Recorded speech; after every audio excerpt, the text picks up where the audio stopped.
Welcome everybody and to Shiloh Qahal. Let me get over to our screens where we're going to start our meeting here. And I think what we want to do first to open our meeting is just to remember the purpose for why we gather. Number one, we're here to build up our belief and understanding, and to keep in mind that although the whole fallen and deceitful world under the dominion of the adversary Satan has been judged and is destined for destruction at the coming day of Yahweh, Yahweh is saving some people, those who choose him and believe in him, believers. And to be a faithful believer is our goal and our objective. Believers will participate in the covenants and promises Yahweh has made to his people that include eternal or everlasting high or life through resurrection, an eternal home in the promised land where he will abide with us, a Mashiach who saves and leads us, who is our Savior, our Kohen HaKadosh, which is our high priest, and sovereign, which is our king, and a future relationship with Elohim without separation, where we are his people and he is our Elohim. He is our father and we are his children. Our responsibility while we wait for the fulfillment of these promises is to seek him and believe him. We must believe that he is, and that he is a rewarder of those who diligently seek him. We meet at appointed times according to his instruction to learn of him and his ways. But if anyone loves Elohim, this one is known by him. 1 Corinthians 8:3. So let's open up with the prayer Yahushua has given us. Yahweh, Father in heaven, sanctified and Kodesh be your name. May your kingdom come and your will be done on earth as it is in the Shemayim. Give us today our daily bread. Forgive us our wrongs as we forgive those who have wronged us. And do not lead us into trials or temptations, but deliver us from wickedness and evil. For yours is the kingdom, the power, and the kabod. Amen. Okay, so what we're planning on doing here, what we do here is we are going to be reading scriptures. Both old scriptures, the old writings and the new writings. And second year or something. Okay. Both the old new writings and the new writings, and we're going to separate into some prophets and installments. So we're just going to jump right in, and we're going to start with the old writings, and we are working from a reading plan. And we're going to use this chronological reading plan to govern how and what we read in order. So with that, Terry, would you like to start us at the very beginning? This is our inaugural meeting that we are actually, it's not our first meeting, but it is the first that we are actually trying to turn into a meeting that we can share with others. So with that, we're going to start Genesis 1, and we're going to ask Terry to read that. Oh, give me just a second, Terry, to get there. I have it up so I can share the screens. Hi, Joe. Joe is joining us here.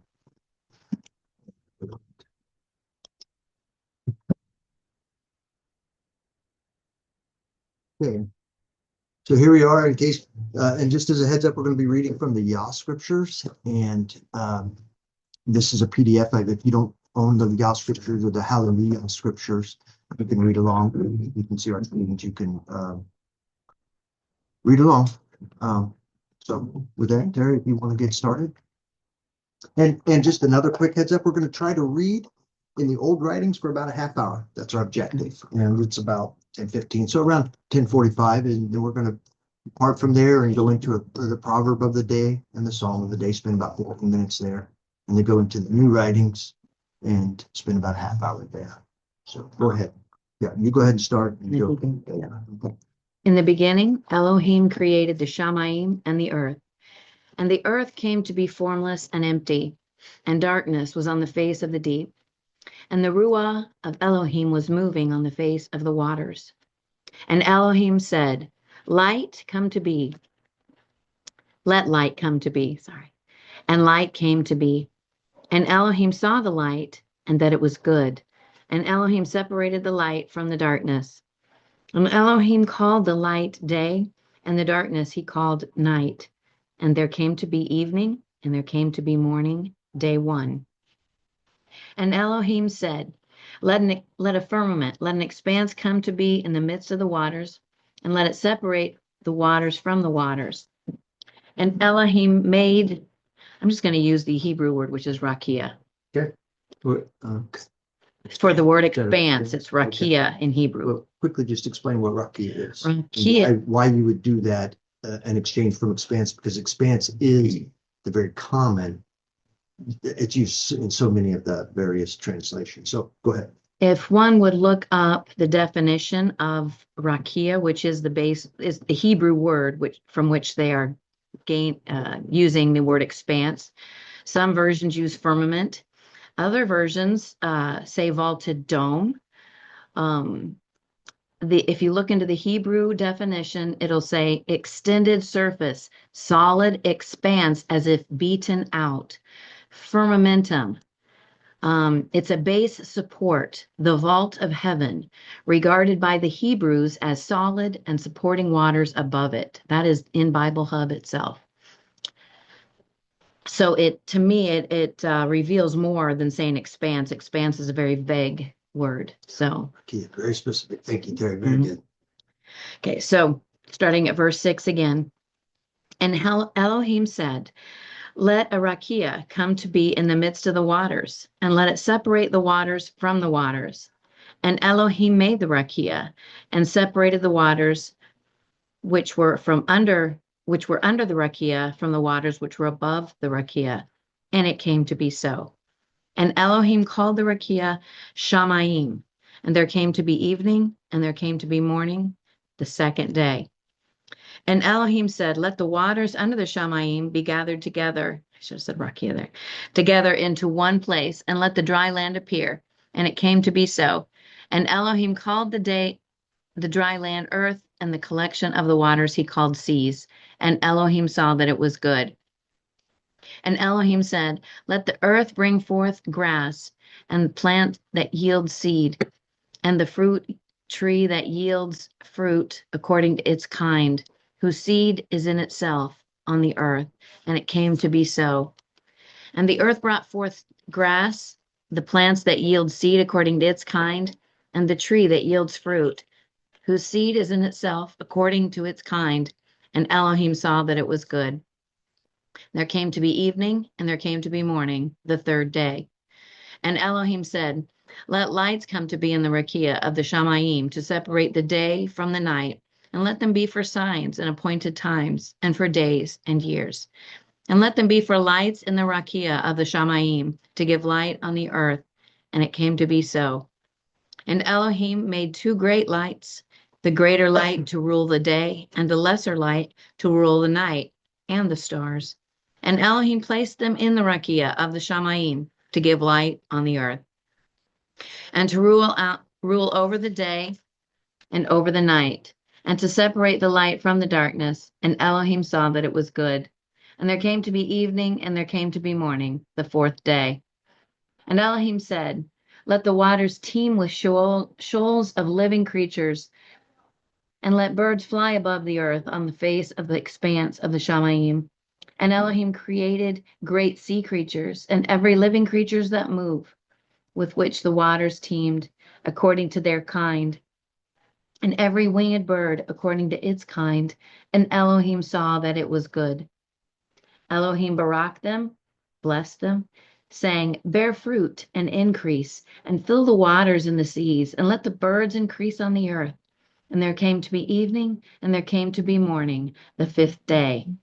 And Elohim said, let the earth bring forth the living creature according to its kind, livestock and creeping creatures, and beasts of the earth according to its kind.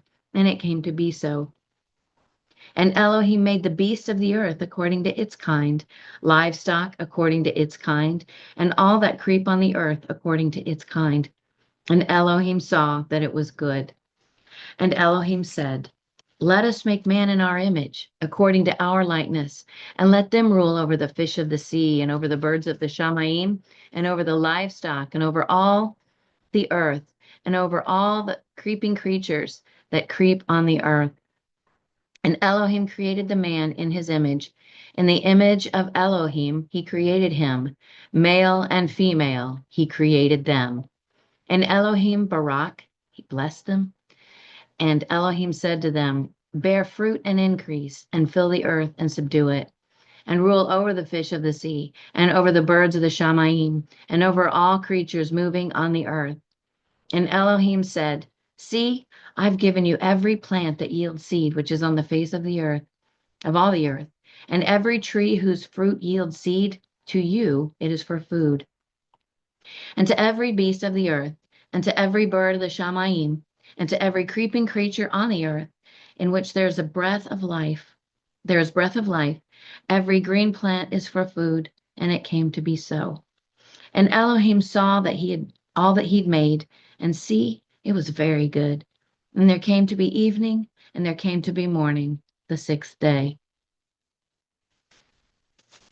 Go ahead and continue. Good to take. Want me to Would you continue? want me to, or? Go ahead and split up. Let's just go back. Why don't we just go back and forth? Thus the Shamim and the earth were completed in all their array. And on the seventh day, Elohim completed his work which he had done, and he rested on the seventh day from all his work which he had made. And Elohim baraked the seventh day and made it Kodesh, because on it he rested from all his work which Elohim in creating had made. These are the births of the Shamim and the earth when they were created, in the day that Yahweh Elohim made earth and Shamim. Now no shrub of the field was yet on the earth, and no plant of the field had yet sprung up, for Yahweh Elohim had not sent rain on the earth, and there was no man to till the ground. But a mist went up from the earth and watered the entire surface of the ground. And Yahweh Elohim formed the man out of dust from the ground, and breathed into his nostrils breath of life. And the man became a living being. And Yahweh Elohim planted a garden in Eden to the east, and there he put the man whom he had formed. And out of the ground Yahweh Elohim made every tree grow that is pleasant to the sight and good for food, with the tree of high in the midst of the garden, and the tree of knowledge of good and evil. And a river went out of Eden to water the garden, and from there divided and became 4 river heads. The name of the first is Pishon. It is the one surrounding the entire land of Havilah, where there is gold. And the gold of that land is good. Bdellium is there, and the land is good. Bdellium is there, and the Shoham stone. And the name of the second river is Gihon. It is the one surrounding the entire land of Cush. And the name of the third river is Hiddekel. Hiddekel. It is the one which goes toward the east of Asher. And the fourth river is Parath. And Yahweh Elohim took the man and put him in the garden of Eden to work it and to guard it. And Yahweh Elohim commanded the man, saying, Eat of every tree of the garden, but do not eat of the tree of the knowledge of good and evil. For in the day you eat of it, you shall certainly die. And Yahweh Elohim said, It is not good for the man to be alone. I'm going to make a helper for him and as his counterpart. And from the ground Yahweh Elohim formed every beast of the field, every bird of the Shamim, and brought them to the man to see what he would call them. And whenever the man called each living creature, that was its name. So the man gave names to all livestock, and to the birds of the Shamim, and to every beast of the field. But for the man there was not found a helper for him as his counterpart. So Yahweh Elohim caused a deep sleep to fall on the man, and he slept. And he took one of his ribs and closed up the flesh in its place. The rib which Yahweh Elohim had taken from the man he made into a woman, and he brought her to the man. And the man said, This is now bone of my bones, and flesh of my flesh. This one is called woman, because she is taken out of man. For this cause a man shall leave his father and mother, and join unto his wife, and they shall become one flesh. And they were both naked, and the man and his wife, yet they were not ashamed. Hi, guys. I was just going to offer this discuss. I don't want to just read. I wanted to see if there's anything that comes up. It's discussion worthy here. It's all discussion worthy. It's just beautiful. Yeah. Anything that's striking you that you would like to share? A couple quick things I would just quickly say that Ashur, I think we're going to find Ashur up here, east of Ashur. I'm pretty sure Ashur is Assyria, so it's that land. Now, this is pre-flood, so we don't know that it all looks the same. These 4 rivers they're talking about, we've heard teaching that those rivers may post-flood be on the bottom of the ocean, because before the flood, appears that only about 15%, is that right? 15% Yes. of the earth was in waters and 85% was in lands. And depending upon if you want to, what model you want to look at. 15%. Where do you get 15%? It's either Jubilees we or get it from some of the extra writings. I believe it might be writings that second were Esdras. the writings that were left outside. Yes, where they refer to it that way. But also there seems it seems evidential in many ways also post-flood because or pre-flood because the waters of the Shemaim had not come forth yet. And all of the structures found underneath the oceans. Yes, exactly. Would explain Cities. an awful Yeah. lot. Yeah. Yeah. And I won't really, we're going to get there, but if you want to spend time, you're going to find that not yet, but as these cultures grow in this pre-flood era, they must have been some pretty intelligent people with some pretty good technology and things and ways that They have technology yet today don't have. No. But that's a subject outside of what we would want to do in these assemblies, but just worth mentioning a couple things. Anything else, Joe or Terry? Just real quick, the definition of technology, a lot of people think it's electronics and advancements in Haven't been trained to think that way. I mean, this simple thing is technology. Mhm. What they considered technology is different than what we consider technology. So I think that's what a lot of people misunderstand is that the pyramids, they were built with a specific technology that is unknown to us today. Yeah, We to were us. just watching a show last night where they were calling it technology, that they must have had some sort of technology to take these They're calling the megalith, 60 1,000-ton, over megaton, 1,000 tons. just huge rocks beyond what can be lifted by even, Today. They can't do it today. Lifted and pulled up, being rolled. I Right. mean, you cannot, travel what's the grade? great Whatever distances. grade it is, you Mhm. can't pull many ton stones up there. Yeah. And I just wanted to make one correction. I corrected, yes, the L, over 300 Ls. On the verse 9 back in chapter 1, I said, let the waters be under the Shamayim. And I corrected myself thinking that was Rakia. That is not Rakia there. That is Shamayim. What That is the verse? heavens. Verse 9. Of chapter 1. Yes, on chapter 9. I just wanted to correct myself. That was not the word Rakia for Shamayim. That is Shamayim, which is Okay. heavens. All right. Okay. Very good. All Okay. right. Let me just kind of just So did you anything add else? to the Joe? word then? I was correct. Do we need to excommunicate? her? Yeah, maybe. All right. Anything else, Joe? Anything else that you're seeing here? No. I saw things, but not maybe for this subject or For a larger, for larger different. different environment. Correct. Let me just scroll through, see if there's anything more here going back. I will say, I will just take opportunity. Again, it's not for this environment per se, but when does day begin and when does it end?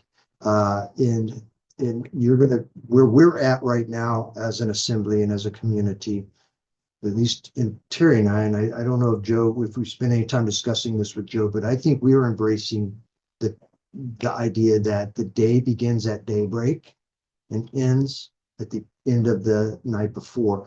In Jewish communities, which we now, I mean, this goes into, if you're really interested, we're making videos and putting them out there, but the communities of Jewish folks that have created this evening to evening day. I just think we think, well, I don't want to speak for you, but we think that the evidence is much stronger and quite frankly, common sense seems to tell you that the day begins at day, when it begins, and it ends when it comes back around to the next day, standing in contrast to the day beginning with night and ending at the end of the daylight of the following day. I know that there are reasons, and again, it's a topic for other people to really argue. We don't wish to argue it, but it's something we have spent some time with. But just one of the things that they offer up is, let me see if I can find it real quick, is that, where's the language? Okay. So that they're, so Elohim said, let light come to be, and light came to be. And Elohim saw the light that it was good, and Elohim separated the light from the darkness, and called the light day, and darkness night, and there came to be evening, and then there came to be morning. I think in most of the Jewish communities and believing communities that are embracing the idea of evening to evening daylights will take this because they're hearing that there came to be evening and then there came to be morning, day one, as if evening came first. But if you're really following this, what came first was his activity. Let the light come, the light came to be. And once he got done, he was done with all of his work and that activity for that day, then there came to be evening, and then there came to be morning, day one. So the beginning of the day might have started when he got busy, worked through the day, night came or evening came, and then when it came around to morning, the next day started. If we just to follow that again, and we won't go through all of them, but Elohim said, let it expanse. This is day two. So the idea would be, when did he get started working on an expanse? At the beginning of day two is what we think. Well, we have just seen the end of the evening and the morning has come. And now it appears that Elohim is getting busy and he's going to start building this expanse, the Rakia. Took him a whole day. It's quite a structure. And let it separate the waters. And then he made the expanse, separated the waters from the waters, and it came to be so. And then Elohim called the expanse the Shemayim, and there came to be evening, and then there came to be morning, the second day. So in what we're more embracing today is the beginning of the day began when he started work on the expanse. When he finished the expanse, there came to be evening, and then there came to be morning. That completes the second day, and then we begin the third day where he gets the activity started the next day, where he starts letting the waters under the Shemayim be gathered together in one place and let the dry land appear, and it came to be so. And he called the dry land. So I won't keep going in this because you could read it for yourself if it's a topic of interest to you. In each of these 7 days, he will begin with his activities, then say the evening came, then the morning, and then completes that day.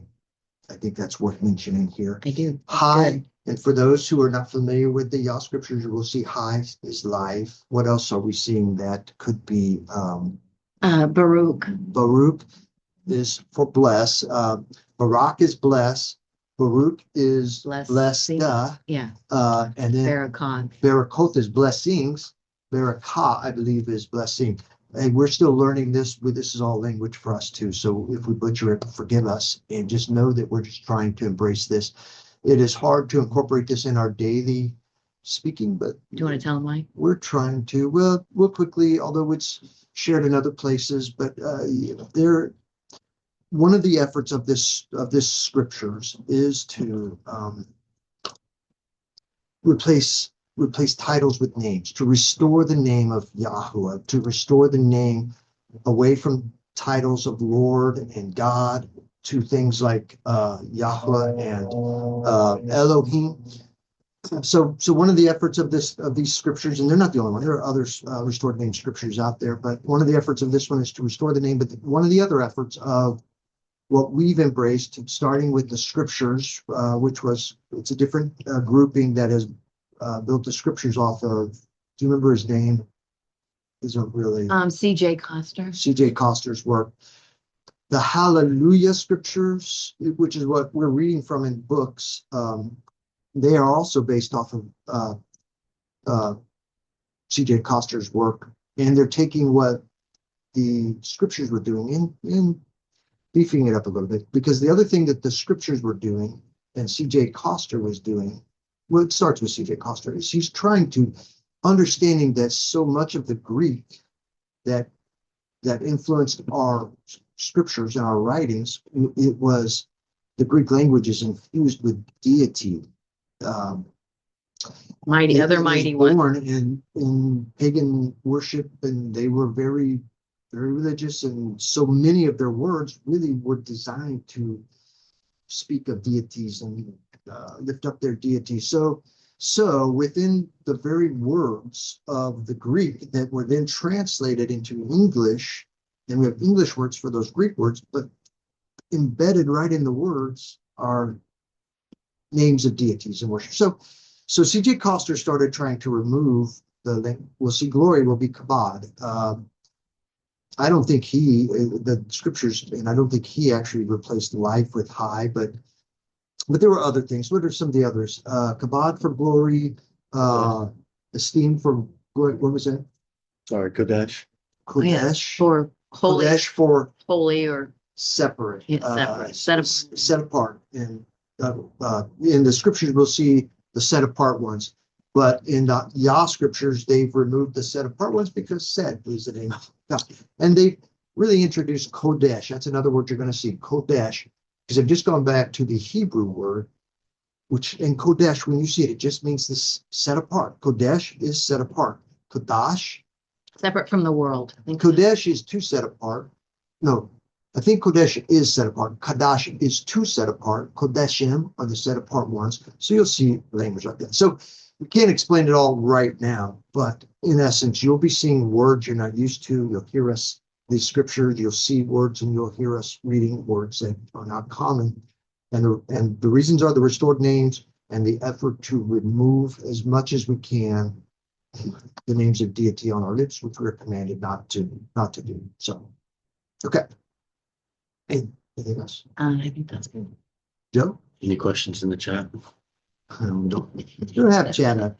Eventually, I guess we could have chat, but in the future, that's good. We'll introduce chat.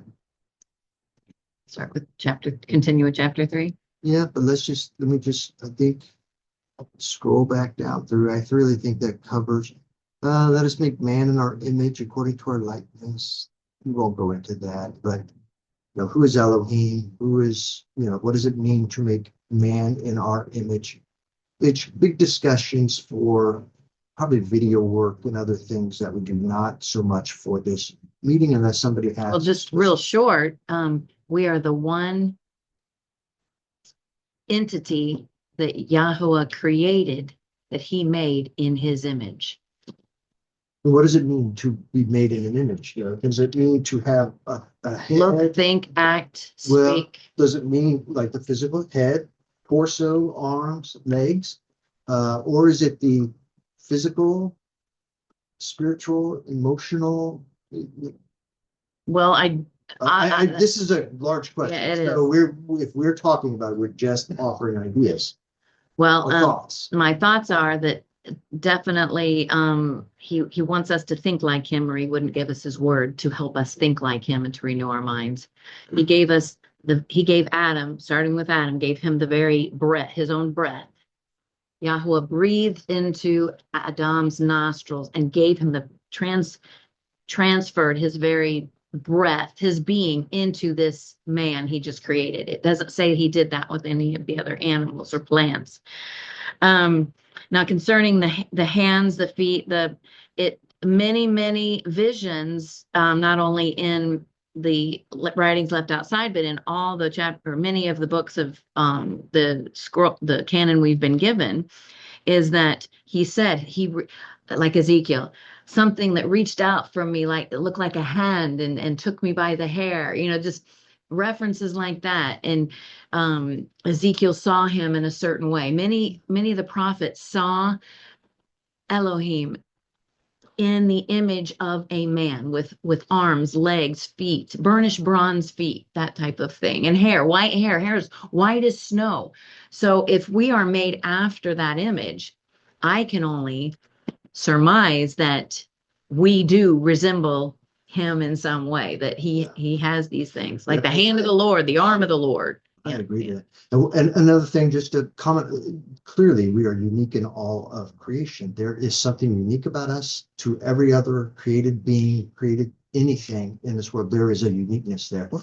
And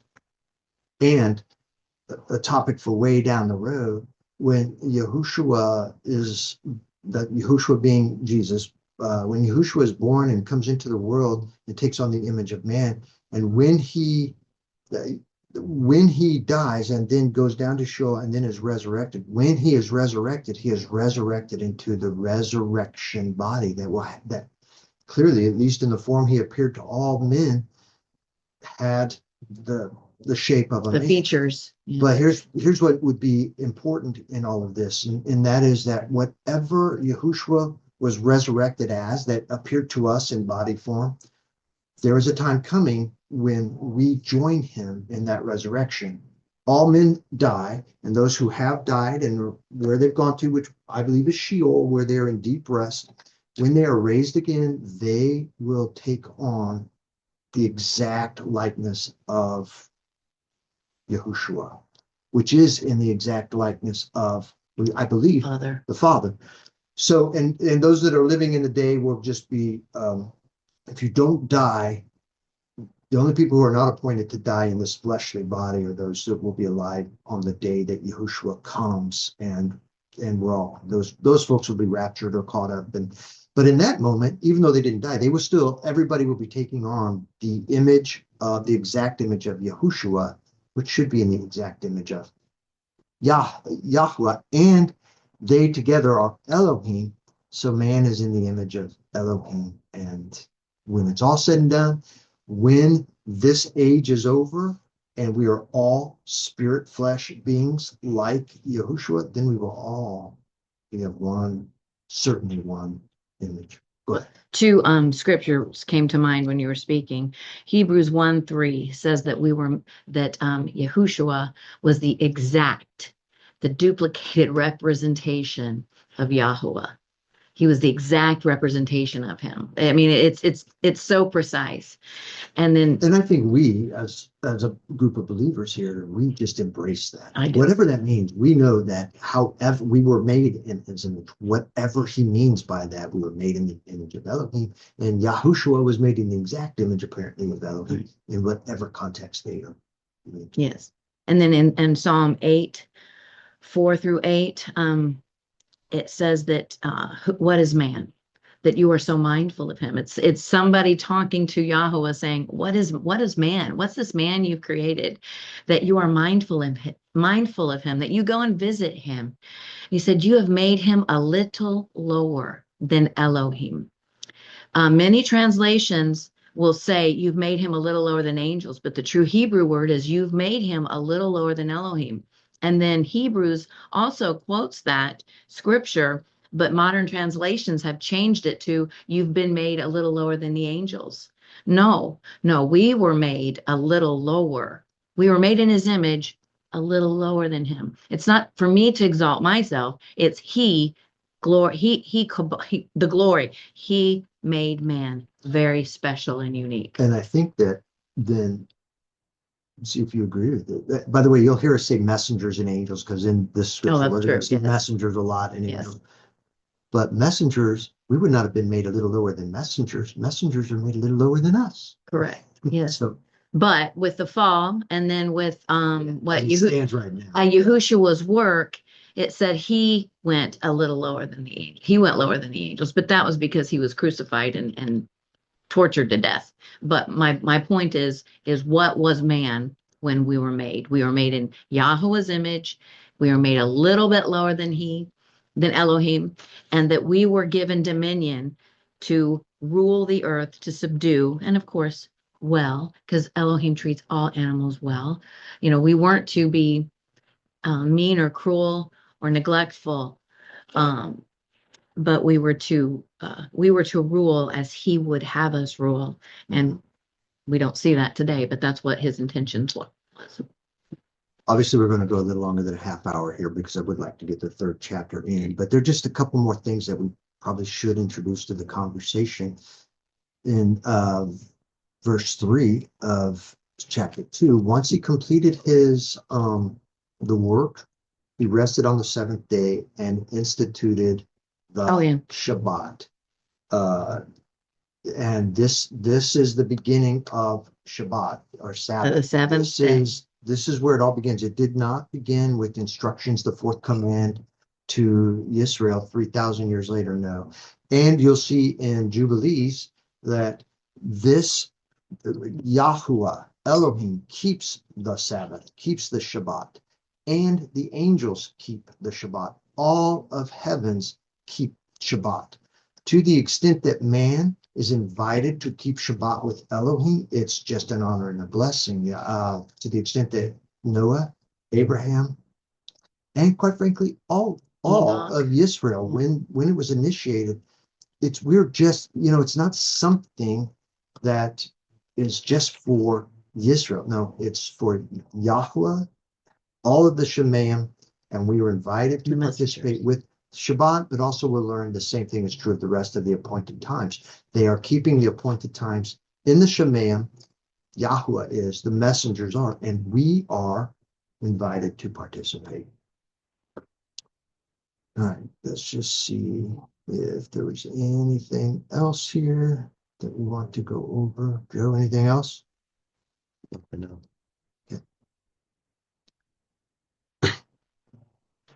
All right, let's go ahead and start at 3, Terry. And just a quick heads up, we're gonna read 3, and then we're going to then we'll have a quick discussion on that. Then we'll take a 5-minute break and then come back to start the next segment. So, And the serpent was more crafty than any beast of the field which Yahuwah Elohim had made.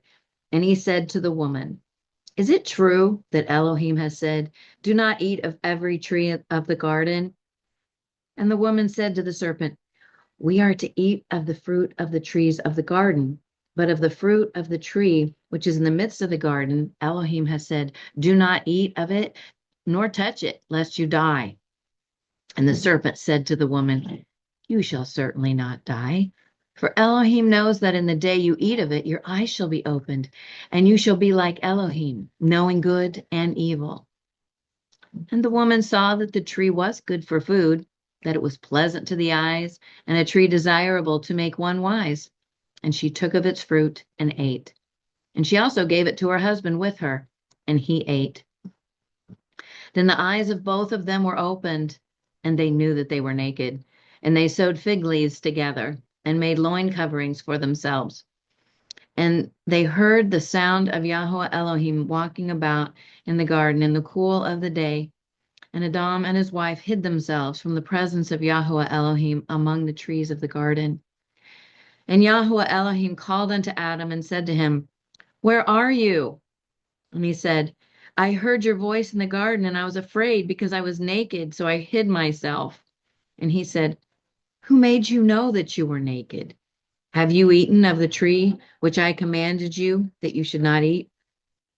And the man said, the woman whom you gave to me with me, she gave me of the tree, and I ate. And Yahweh Elohim said to the woman, what is this that you have done? And the woman said, the serpent deceived me, and I ate. And Yahweh Elohim said to the serpent, because you have done this, you are cursed more than all livestock and more than every beast of the field. On your abdomen you are to go and eat dust all the days of your life. And I put enmity between you and the woman, and between your seed and her seed, and he shall crush your head, and you shall crush his heel. To the woman he said, I greatly increase your sorrow and your conception. Bring forth children in pain, and your desire is for your husband, and he rules over you. And to the man he said, because you've listened to the voice of your wife, and have eaten of the tree of which I commanded you, saying, do not eat of it, cursed is the ground because of you. In toil you are to eat of it all the days of your life, and it shall bring forth thorns and thistles for you, and you shall eat the plants of the field. By the sweat of your face you are to eat bread until you return to the ground, for out of it you were taken. For dust you are, and to dust you return. And the man called his wife's name Hawa, because she became the mother of all living. And Yahweh Elohim made coats of skin for the man and his wife and dressed them. And Yahweh Elohim said, see, the man has become like one of us to know good and evil. And now, lest he put out his hand and take also of the tree of high to eat and live forever. So Yahweh Elohim sent him out of the Garden of Eden to till the ground from which he was taken. And he drove the man out, and he placed cherubim at the east of the Garden of Eden, a flaming sword which turned every way to guard the way to the tree of high, to the tree of life. This is loaded. There's so many things this could be talked about in this oh, one. forever and ever. So one of the things I thought was interesting was the how this why were they hanging around the tree to begin with? Why were they even in the midst of the garden looking at the tree hanging around it? They've been told to not eat of that tree. So why were they looking at it, pondering it? They had the whole garden. They had everything. They were so Baruch and so blessed. And they were hanging around the one place they shouldn't have been hanging around, which is a note to self, hey, if it's a problem for you, if you're told not to, why don't you just avoid that to begin with? Well, I'm going to take opportunity with that too, because this is a revelation I've had recently as I've been studying Paul and trying to find where he finds his essence for teaching so fervently this idea of righteousness through belief that Abraham is commended for. And where do we segue from righteousness through keeping Torah? Well, as it works out, there is no such thing as righteousness by keeping Torah. It was never offered that way. Righteousness has always been through belief. And that's why I couldn't find the segue from righteousness through Torah back to a righteousness of belief or to the righteousness of belief. That's big. I never saw that segue to righteousness through belief. So when I go back, I'm realizing from the very beginning, what Yahweh has always asked of his people is to believe him. And this is a perfect example of what it means to believe. If Eve was truly believed Yahweh, when Yahweh said, what did he say? She says, but of the tree of which is in the midst of the garden, Allah said, do not eat, do not nor touch it, lest you die. If she truly believed Yahweh, what would she have done? She would not have eaten. She would have trusted him. She would have believed him. And she would not have believed anyone in his stead. In this case, it's the devil, but it could be anybody else offering you information that is not from Yahweh. So the belief that Yahweh is valuing in all of us is not this, it manifests itself in our response to the Torah, but what he's really after is the inner drive in us that says we believe Yahweh, and our belief in Yahweh is such that we trust him and we do and believe what he says. So in chapter 2, this is what I have come to understand, is that the command for not partaking of the fruit of the tree of the knowledge of good and evil was given to Adam prior to Eve's pulling out of Adam. So Adam was given the command, and then Eve's created. And Adam, by what he should do, is passing along information that Eve needs to know. It doesn't, it may be in the scripture somewhere. I don't know where it would be that he told Eve as well. He could have told Eve as well, but somehow she added to it. She added to the command. He said, don't eat of it. And she said, or touch it, or I will I'll die. Yeah. You'll die from touching it. Now, it's only wise and prudent that if you're not supposed to eat of it, how about you just don't touch it either? Just stay away. Stay away from the tree. Don't even hang around the tree. But she's added to the command. And then that my belief is it gave room for more confusion to be deceived from the serpent. Sounds good to me. And I also say, if I could just, even though I mentioned Eve, if she had believed, but the reality of it is Adam didn't believe either. He failed in his belief because he ended up, if we keep on going down, she basically saw that the tree was good and she gave to her husband and he ate. So he failed to believe Yahweh in the way that Yahweh called him to believe and calls us to believe. And this is the problem. And here is the beginning of all. This is the fall. And this is the fall. And from there forward, from Adam and Eve, out of unbelief comes death. And everybody born from them was born into this death, which we will call flesh. And there are other things. Mortality. Yeah. One of the things that, so Adam knew what he did. He was not deceived. Eve was deceived. Adam knew. So what I would point out here, or what I think stands out to me, is that Adam was faced with a choice. And I can't imagine how hard it would have been. I don't know if it was hard for him. I can imagine it was, because if he really did believe Yahuwah, and he's got his woman who's his only companion, and she's going, here, I think the pull might have been very difficult, because he just didn't understand the consequences. He had no idea. Fullness of the Yeah, consequence. he had no idea that Doesn't he would really know what plunge. death is, but He didn't knows. understand any of it, because he's only known perfect incorruption, perfect immortality. He's perfect at this point. There's never been anything die yet. So he's got this, oh, well, I might die, not having a clue that he is going to not only plunge the whole human race into death, and not just the human race, all of creation, the earth itself, the heavens, the animals, the ground, everything is plunged into death because of that one decision to not obey. And so he may have, I don't know. It doesn't give me evidence. I don't see of what his thought processes were when he was deciding whether to eat or not, but I'm sure the pull was hard. I would like to also take opportunity. That was really good, Terry. I would also like to take opportunity to something else that I've been dealing with, is that as the church, because the church is, the church is being taught by the leaders of the church that we're not under Torah anymore, and that we are not subject to Torah. We are now subject to being led by the Holy Spirit, and the Torah is for the first covenant people and the first covenant that has come and gone. So I don't think they take so serious some of the commands. For instance, the command to keep Shabbat separate and to honor it. Guilty, because we were church. And it seems like such a big, like such a non-issue.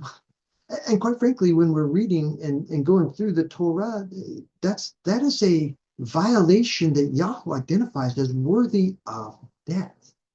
Now, we have some examples in Scripture where people did actually die, but in general, people are not. Yahweh's long-suffering, and so he's just not going around striking people dead in the flesh because they're not keeping it, although it's one of those things that might keep you from high eternal life. But the point is that the church will take certain things and just wonder what the big deal is. Why? So I don't honor Shabbat. So what's the big deal? I mean, surely Yahweh's not going to kill me because I don't fail to work, don't avoid working on the Shabbat. Well, in that, I would say, is the reality that the church, the assembly, his children, believers, we don't get to decide what is important and not important to Yahweh. We're not the deciders. I think it's more of, and if I could just finish that, I think that they would take this idea of eating of the tree, like, what is the big deal? Why would eating from that tree of the knowledge of good and evil, why would it have ended up in death for all mankind? Well, I don't know. I mean, I can imagine, I can argue, but while it might seem like a little thing to the church, it's not a little thing. It's a big thing, just like keeping Shabbat and other aspects of the Torah. I think it's more of a matter of that they've just been deceived for the upper-ups to say, Yeshua came and he died and now he's fulfilled the law and now we don't have to follow it because he's our stand-in, he's paid the price for it. So we are living by grace. We don't have to follow any of these commands. I think that's what it's more. Well, I agree. But that whole thing drives people into a complacency towards the commands of Yahweh that he gave. And my point would be that we should not be so complacent about the commands. I know what the church and the upper ups are saying. Well, and you think of the 10 Commandments themselves. I dare say that any sincere leader or Christian, they value the 10 Commandments. And to their understanding, they're probably endeavoring to fulfill those in the best of their ability. But the deception of the enemy, I believe, has been in thwarting what the fourth one about keeping Sabbath is. And when you're born into a tradition, you don't recognize that is what it is. Right. So where their parents and grandparents and great grandparents kept, or they, believed going to church was keeping Sabbath on the first day or Sunday. That's just to them, and to me, it was me. That was what we thought I associated with Sabbath, and simultaneously believing that Yahushua fulfilled the Sabbath. So the requirements were more vague. Fulfilled all. Yeah, it Make fulfilled all the law. But I will say also, as I have gone from believing that the first day was the day to honor and revere Yahweh by going to church, I now am so anti and have come all the way round, come to the other end of the spectrum, going, the seventh day is the day to honor him, and not honoring him on that day it is just dishonoring him, because he said it is an honor. And it's disbelief. Yes, it is We not told them believing. to do it. It is And not, if we don't do it, that is disbelief. Yeah. Exactly. So it's a very big issue, but I'm it's a matter of honor. When we're following what he says to do, we are giving honor to whom honor is due, and showing that we value his ways. And I think that is our challenge. That is to honor his word, his will, and his ways. And the more we are successful at doing that, the higher we reward, the higher pleasure that we give, reward to us, but pleasure to and satisfaction to our maker, that we value him and what he said and what his ways are. That is why I believe that, the devil, Satan, I think that's exactly why he deceived the beginning members, and what's the word for integrating into a society or a company or something and taking it over. I think the best infiltrated. I think from the very beginning, that's why he infiltrated it, because the best lies are built on a kernel of truth. The most believable lies have a kernel of truth in them. So he was able to twist it. A lot of kernels of truth, but yeah. He was able to twist it and corrupt it so that people would believe it. And it was just an exceptional way for him to get in and corrupt the beginning believers. And then that led to this whole 2,000 years later, we're to this point. Yeah, it's just. And that methodology is so received. This is his initial methodology. He just infiltrated the community of Adam and Eve, infiltrated with disinformation. Once the flood came and the world we ended up with a new community after the flood of Noah and his children. Well, what happened immediately? You start reading in Jubilees and others. Hasatan begins to, which is the devil. Hasatan was not sleeping. No, he was a busy man, busy Yes. being, and he started infiltrating right away. And I'm just going to offer, because it is one of the primary themes of what, if you ever hear us talking here, we're not trying to be anti-church. We are church. We are the assembly. But the teachings of the church have led us, we think they're leading us astray.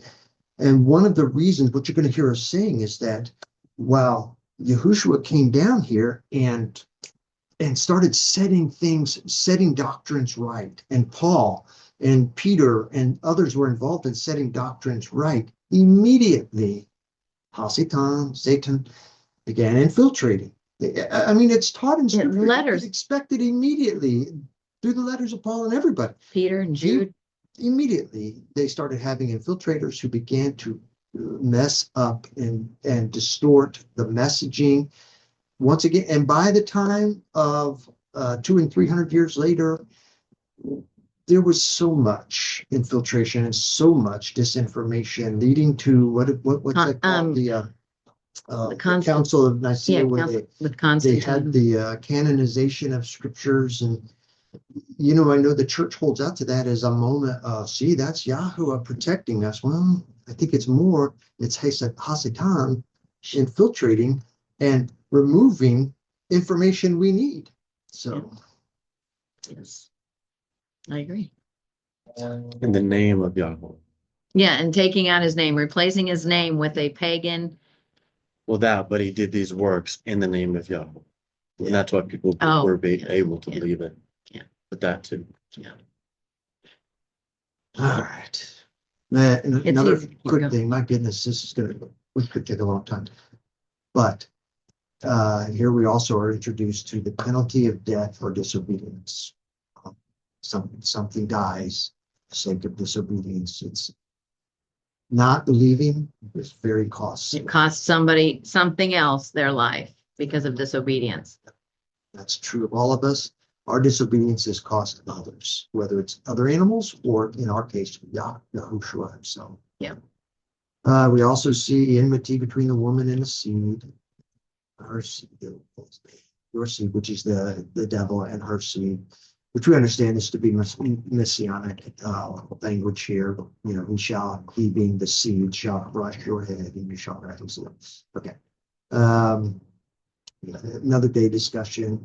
It's too good for this. To the woman, I greatly increase. So these are all, we won't really, these are the curses that came upon women, curses that came upon men because of that. Okay. One of the things, just real quick, because I know that a lot of women get upset about the he rules over you, the husband rules over you. Well, one of the points in that, in my understanding, is, and you and I have talked about this a lot, Jim, where the man in general is just much stronger. He's just built differently than a woman. So once Yahweh's perfect plan of man and woman ruling over his creation, tending the garden, subduing creation, was to be side by side. It was, he took her out of his side. He didn't take her from his head. He didn't take her from his feet to be trampled on. He took her from his side so that they could side by side fulfill the will of Yahweh. But when the fall happened and the disobedience came and death came into the world, then um, domination is thwarted. Yahweh's will is thwarted completely. So the strong end up being dominant over the weaker. And so Eve would naturally have been weaker in that muscular sense. So it's easy for somebody that's strong, it's easy for them to rule over somebody that's not so strong. So there are many women get upset about that. But I think when one really looks into how Yahweh looks at women, it's not like what the world tells women he thinks of them. We have been lied to by the world in thinking that Yahweh doesn't value women. And I believe wholeheartedly, he truly does. It's just we're not in his perfect will that he set forth in the beginning, and we're not at his perfect will that is going to be fulfilled in the end. So Yeah. he loves women and he loves me, and I've known women. this. I know, be good. So Pretty good to me. All right. You guys want to take 5 and we'll take 5. come back? We'll head off to Proverbs. And so in about 5 minutes, we'll all be back. Is this gonna pause or? No, it's going to keep playing. So just. Okay.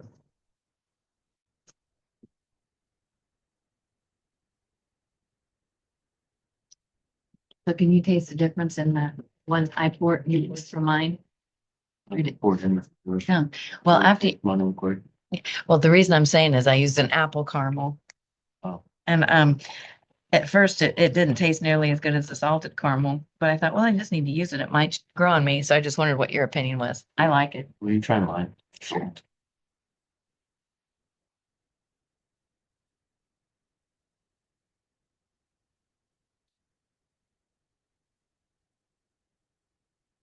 Did you put anything Yeah. in? Well, is it this? Is it good? Yeah. Mm-hmm. I mean, does it taste like how you do it? Tastes a little different, but I can't tell what it is. What it is either? You taught it. Well, yeah, I do 4 to 5 minutes. Yeah. So it might just be water.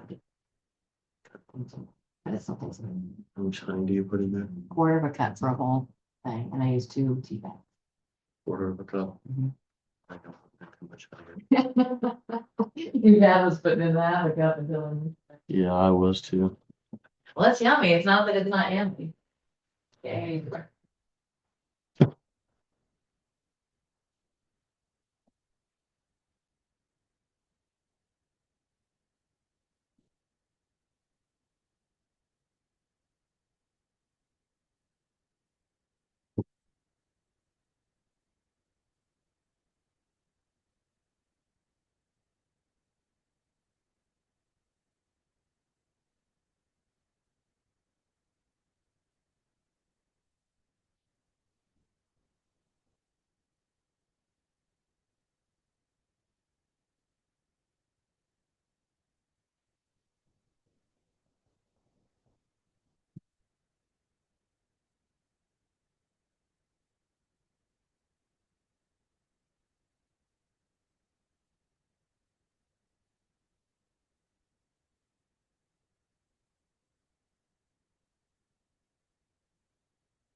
Just to say you God.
Screen that Yes. What's that? maybe it can have a screen that it can cut to. Maybe. I'll figure it out later. You have ideas, great. But right now I don't know what to do. Not time to figure it out. So. You, you do know that.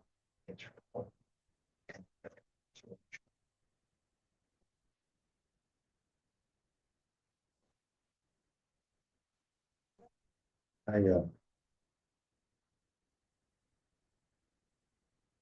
see what it looks like if I can.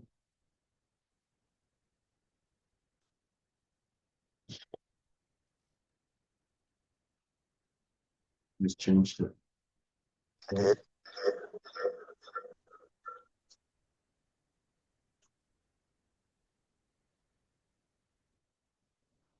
Back. Yeah.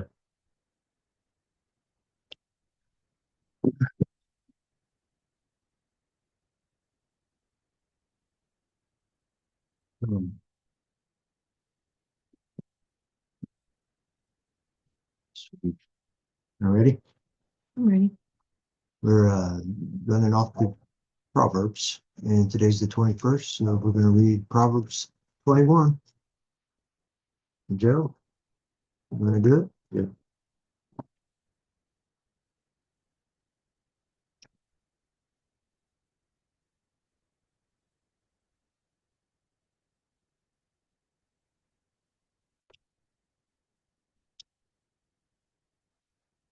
"21.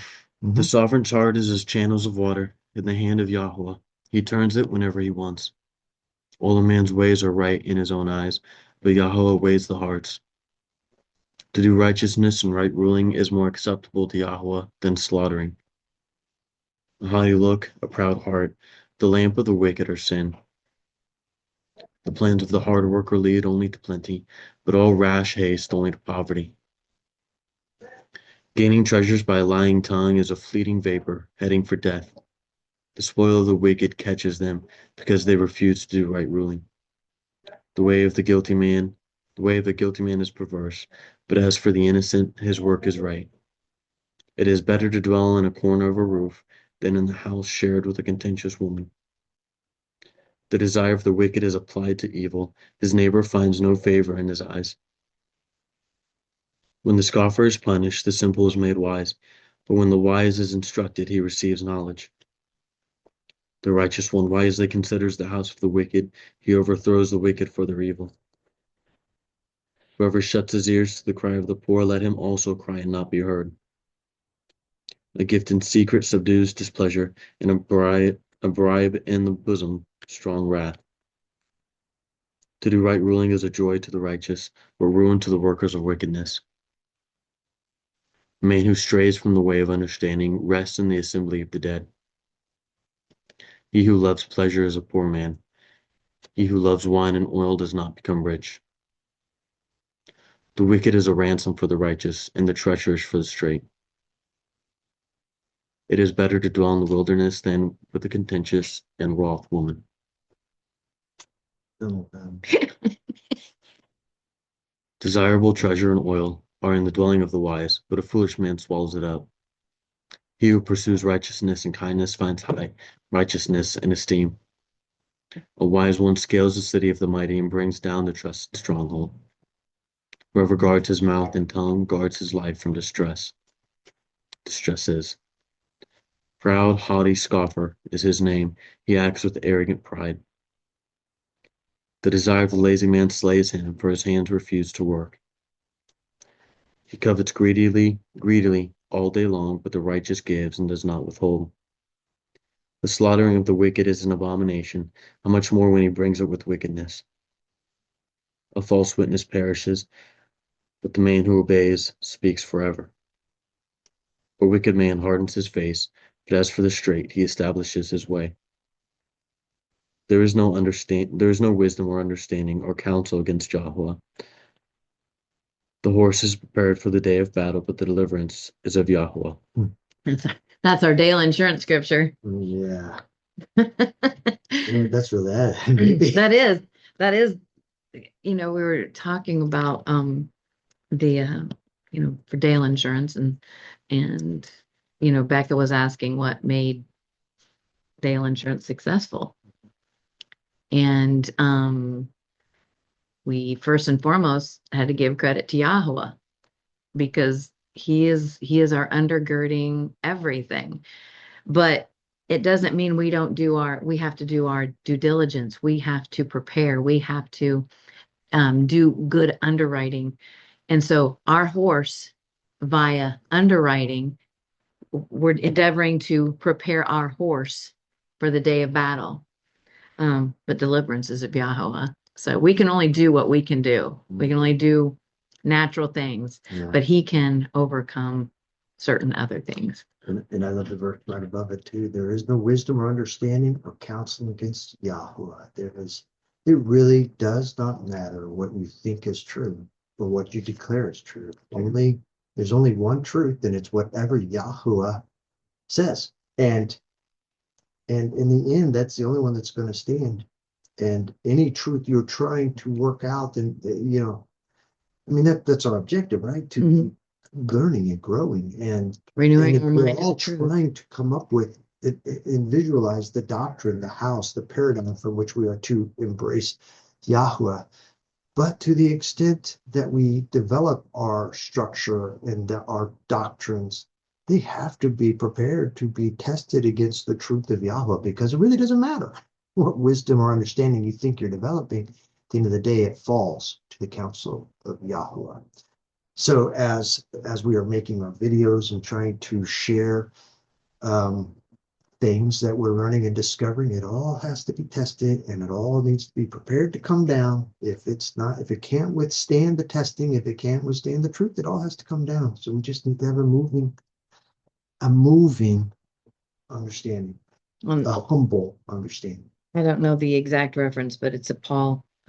Paul stated it that I think it might be Romans. Let Yahweh be true and every man a liar. I think that's one of the old scriptures. Probably is. That probably is. So, and there are many subjects. Won't go into them here, but there are many subjects that Christians and non-Christians alike are battling over and saying, "There's no way. That's stupid. It's a lie." But really, Yahweh's word and what his truth is what the truth is. And anything else against that eventually is going to fall. There were so many, there's a couple of these I really liked. He made two references, and we believe that Solomon was the writer of this. I'm guessing a man that had that many wives and that many concubines had a lot of contentious women around. That was his own folly for doing that, Yeah. 1,000 contentious women. Yeah. That's on you, buddy. It's not our fault. Anything else in here, Joe? Okay. I've got one more, but I want to make sure, Joe. Do you have anything right now? Okay. So verse 21, he who pursues righteousness and kindness, and that word is Hasid. The Hebrew word is Hasid there, which means Hesed. it can be Hesed or CHECED. It's number 2617 And strong. in Strong's. And it has to do with covenant loyalty, covenant love, loving kindness, tender mercies, fidelity, faithfulness. It is a big word. It's not, kindness is a very, very weak word, but it's he who pursues righteousness and covenant loyalty, faithful to the covenant, fidelity, faithfulness, loving kindness, finds life, righteousness, and kabod. Sweet. Nice. I wish, and so they are using, I'm going to share something that you've done, but in the Hallelujah scriptures, they've replaced some things that we thought were weak, like Esteem. set apart ones, and they've placed it with Kodesh, and we just love Kodesh. Glory, kabod, they've replaced with esteem, would be an example. That we suggest to them, listen, I get that you're only trying to replace words that are Offensive. or have deity names in them, Right. but you're also missing opportunity because the words do not have their equal in the English language. Like Kodesh, when you use Kodesh and you begin to realize what Kodesh is, it suddenly becomes, hey man, I'm Kodesh. I'm the Kodeshim. I'm the set apart one. I'm a believer. You begin to use it. And kabod for esteem. If we would just start embracing it, they would use kabod and quit putting esteem in there and put the Hebrew word in there, kabod. We would be able to visualize every time they say esteem, we would be visualizing what we've learned to see, which is kabod, which is what is it? You describe it. It's You his do a good very job of- presence. It's Yahweh's presence is Glory does manifested. a much better job of It does. conjuring up Yeah. this idea, but kabod could be used in the same manner. To say that again, It's the weightiness, the heaviness of the very manifest presence of Yahweh. it's him, man. It's him. If And then when- the other thing that she was referring to is this seed, which keeps getting interpreted as kindness. And what are some of the other things? King James says mercy. Mercy. So mercy or We keep kindness. using these English language words that are so weak, but hasid has such powerful meaning. And if we could incorporate that into the writing, into the translation, tell us what hasid means, Terry. Well, Hasid does mean that covenant loyalty, faithfulness, fidelity, covenant love, loving kindnesses, tender mercies. So it's all of that. And as one of my favorite teachers has stated, Yahweh doesn't have this. He is this. So, That's good. but loyal to the covenant. So if he said it, he's going to be loyal to what he said. If we are trying to follow him and believe him, then it is incumbent upon us to be loyal to the covenant. What is that? Well, that's what our journey is finding out. What is loyal to the covenant Yahweh made? What does believing him exactly mean? What does adhering to, clinging to, trusting in, relying upon him, what all does that mean? And that's what our trying to establish. Nice.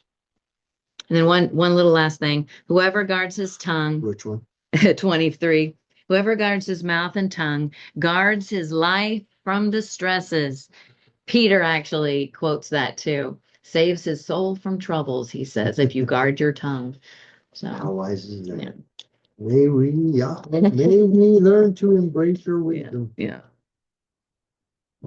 I do like 21:3 though. To do righteousness and right ruling is more Which one? acceptable. Which one? 21:3. To do righteousness and right. Verse 3. Okay.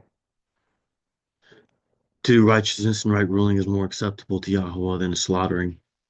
I like that because when I went to the Orthodox Church with Alex and what I've seen from the Roman Catholic Church, to me, all of their righteous rituals and all these things, pompous things that they do, it's to me a slaughtering, which Yahweh doesn't even call for us to do. But then they just And they're honoring relics as well. they think that is they're now good. They can do whatever they want, and so they go and do whatever they want. But they're missing the point of doing the righteousness and right ruling, and that's why I don't like what what those churches and doctrines are doing. That's why I like what we're doing here. Samuel said that to Saul. He said, I don't know if I think it's a direct quote. Either this is quoting Samuel or Samuel is referring to this. But he told Saul had sacrificed ahead of the priest arriving, and he was not to do that. Saul was a king, he was not a priest. Right. And That is disbelief. yeah, That is failing to believe. Go ahead. and Saul, starts defending himself, and Saul loved the people and he wanted the people's approval. And he actually took plunder he was not supposed to take in that particular incident. And this is actually the incident that where Samuel prophesies that his kingdom is being torn from him.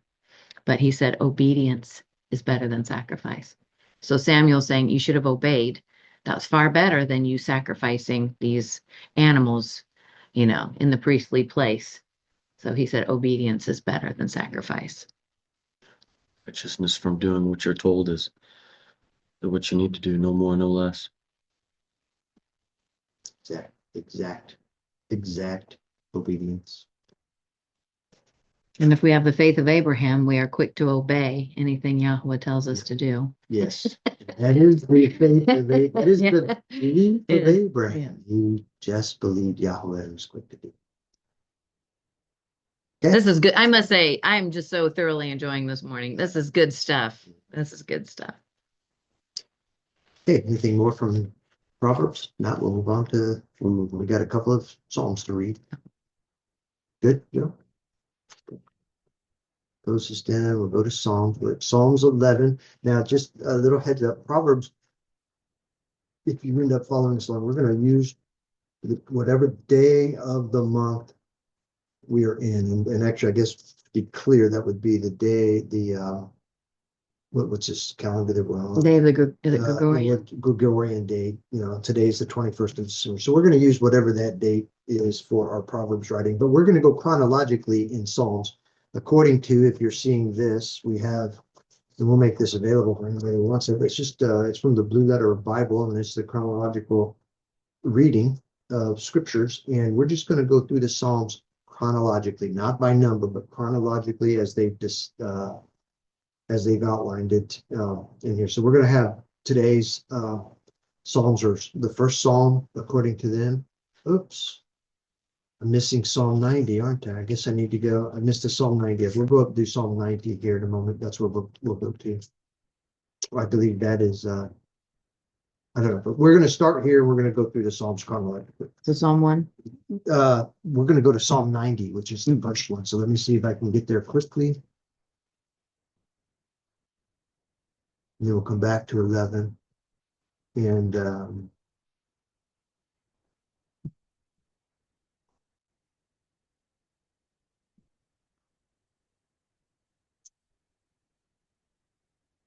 all right, so Psalm 90.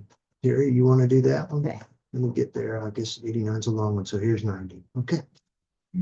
Psalm 90. Tehillim. It is. It's Moshe. It's the prayer of Moshe. I thought it was. Yeah. Tehillim 90. Psalm 90. A prayer of Moshe, the man of Elohim. Yahweh, you have been our refuge in all generations. Before the mountains were born, or you had brought forth the earth and the world, even from everlasting to everlasting, you are El. You turn man back to dust and say, return, O children of men, for 1,000 years in your eyes are like yesterday that has passed, or like a watch in the night. 1,000 years in your, just FYI for everybody to know, the day is 1,000 years, 1,000 years. Go ahead. You have swept them away as they sleep, like grass that springs up in the morning. In the morning it flourishes, and it springs up. At evening it is cut down and withered. For we have been consumed by your displeasure, and by your wrath we are alarmed. You've laid our wickednesses before you, our hidden ways in the light of your face. For all our days have passed away in your wrath. We spend our years like a whisper. The days of our lives are 70 years, or if due to strength, 80 years. Yet the best of them is but toil and exertion, for it is soon cut off and we fly away. Who knows the power of your displeasure? and your wrath according to the fear of you. Teach us to number our days, and let us bring the heart to wisdom. Return, O Yahweh, how long? And be sorry for your servants. Satisfy in the morning with your Hasid, and let us sing for joy all our days. Give us joy according to the days you have afflicted us, the years we have seen evil. Reveal your work to your servants and your splendor to their children, and let the pleasantness of Yahweh our Elohim be upon us, and confirm the work of our hands for us. Oh, confirm the work of our hands. So this proverb would be pretty much after the Psalm. days of the 40. Yeah, sorry, Psalm 90 would be the psalm of Moshe after the wandering, after the disobedience, and after the begrudging and the disbelief that they displayed. This would be after that. Yeah. And it's also noteworthy that he says the days of a life of a man, the days of our lives are 70 years, or due to strength 80 years. Didn't he live to be like 130 something? He lived. So even then, I'm not. even then, No, they were no. living a long. They were living longer. So it's interesting that he says 70 years then, or by reading the strength 80 years. But because that's what it's kind of become for us now. But it seems like in his day, they were just living longer. I think he was 133 or something like that. Now David didn't live much past 70, so I think David was 80 in that neighborhood. Yeah, okay. I guess, well, then that's after Moses. Okay. One scripture that stood out in that was verse 8. It says, "You've laid our wickednesses before you, our hidden ways in the light of your face." Hebrews 4 and 13. It's right after where it says the word. I'm just going to start at 12. For the word of Yahweh is living and working and sharper than any two-edged sword, cutting through even to the dividing of being and spirit, and of joints and marrow, and able to judge the thoughts and intentions of the heart. And there's no creature hidden from his sight, but all are naked and lay bare before the eyes of him with whom is our account. Therefore, since we have great Kohen Hagadel who has passed through the Shamayim, Yahushua, the son of Yahweh, let us hold fast our confession. HaKodesh, that's the Shemayim is the heavens. Okay, anything else, Joe? Let me go back to 11. And after 11 will be 59.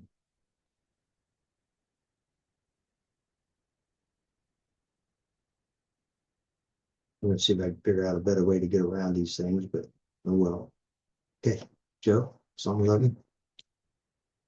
To the chief singer of David, in Yahweh I have taken refuge. Why do you say to me, flee to your mountain like a bird? For look, the wicked bend a bow, they ready their arrow in a string, to shoot in darkness at the upright in heart. When the foundations are destroyed, what shall the righteous do? Yahweh is in his Kodesh, Heikel. That's separate, set apart, Heikel, which is his house. The throne of Yahweh is in the Shamayim. His eyes see, his eyelids examine the sons of men. Yahweh tries the righteous, but his being shall hate the wicked and the one who loves violence. Upon the wicked he rains snares, fire and sulfur, and a scorching wind in the portion of their cup. And a scorching wind are the portion of their cup. For Yahweh is righteous, he has loved righteousness, the upright shall see his face. Oh, okay. You guys got anything? I think it's worth noting he tries the righteous. So we are all tested. It is, and you should not find in that scripture that's in the new writings, do not find it strange that you're going to be tested, that your metal, you will be tested. What are you made of? You'll be tested, you'll be tried to be proven and made. But his objective in testing us is not to bring us down or tear us down, but to build us up. It'd be like if you're lifting weights, what happens when you lift weights? Tear down the muscle so that it builds up stronger. But that would be his objective in testing and trying us. But to those who are not his, who will not believe him, who do not love him. He hates their actions. And in he hates everything about what they do. But y'all, in verse 7, for Yahweh is righteous. He has loved righteousness. Throughout all of Scripture is this theme of righteousness. And it's just worth mentioning that righteous, what is righteous? It's a behavior of rightness. If you're given Torah, and Torah is defined as correct and right behavior, then your walking according to Torah would be righteous behavior. Now, that as a definition of behavior does not necessarily mean you are declared righteous. That describes your behavior as righteous. And you can do 50% righteous behavior and 50% terrible behavior. That's not being declared righteous. The men, like what is it, John the Baptist, Zacharias and Elizabeth, they were considered blameless and righteous people. Were they perfect? No. They were people who were trying to walk according to righteous and rightness. So righteousness, which is another word that is often used, that if you are operating righteousness, like he says, he has loved righteousness, which is the whole concept of just doing right. So the righteous are the people who are doing right.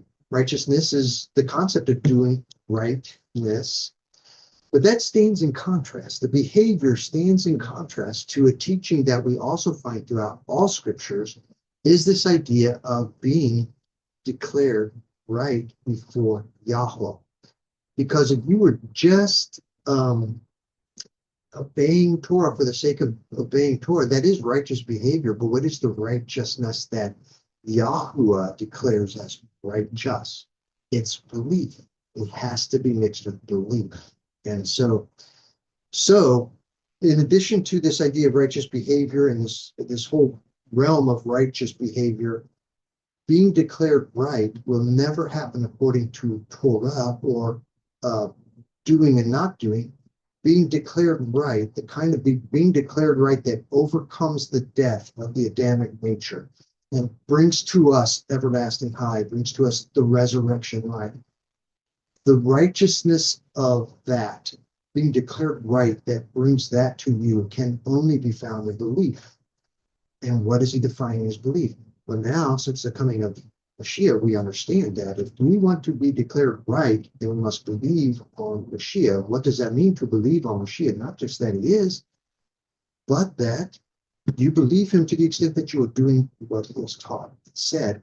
That is what is being reckoned to you as righteousness, is that you believe on him for your righteousness, so that you believe on him to trust him and do as he says.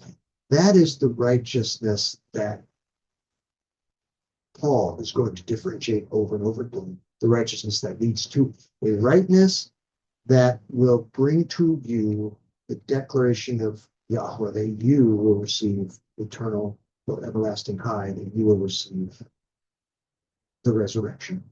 So I guess I'm just taking opportunity, as I think it will need to come up over and over again as the term righteous and righteousness is being used.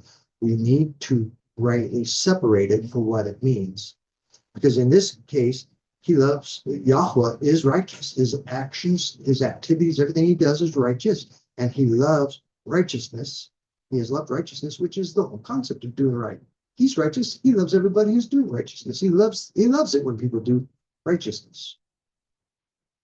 Two definitions came up when you were speaking, and that is righteous. When it says, seek ye first, Matthew 6:33, seek ye first the kingdom of Yahweh and his righteousness, and all these things will be added unto you. Well, righteous to me, and what I have heard, and I adhere to this, is righteousness is Yahweh's way of being and doing right. So it's how Yahweh does right and how he acts and how he is. And then just follow that as belief. Yeah, okay, yes. So then the definition of belief is that, and faith, it's used faith mostly in modern translations, but the honoring the name versions change it to belief. believe Yahweh. The word in the Greek is pistio, and it has to do, it means so much more than what we would say faith or belief. It is the adhering to, relying upon, trusting in, having faith in. If you are adhering and clinging to somebody and relying upon somebody, you're going to be doing what they're doing, saying what they're saying. You're going to think of tape. You're going to be sticking to them. So if they're obedient, you're going to be obedient. If you are disobedient, you're not clinging to them. You're not adhering to them. You're not having faith in. You're not relying upon. You're not trusting in. And so that's the belief. That's the faith that we are to have, which obviously then the fruit is obedience. Yeah, very good. Anything else in here before we move on? Do you want to read the next one since yours was short? Throne of Yahweh is in the Shemini. Okay. He tries the right. Okay. All right. So we're going to, let me get there. 59.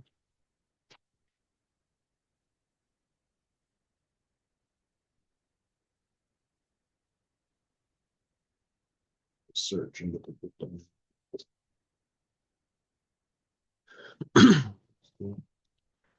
Put chapter number in. All right. All right, Joe. To the chief singer, do not destroy, a poem of David. When Shaul sent, and they watched the house to kill him. It's the introduction. Deliver me from my enemies, O my Elohim. Place me on high from those who rise up against me.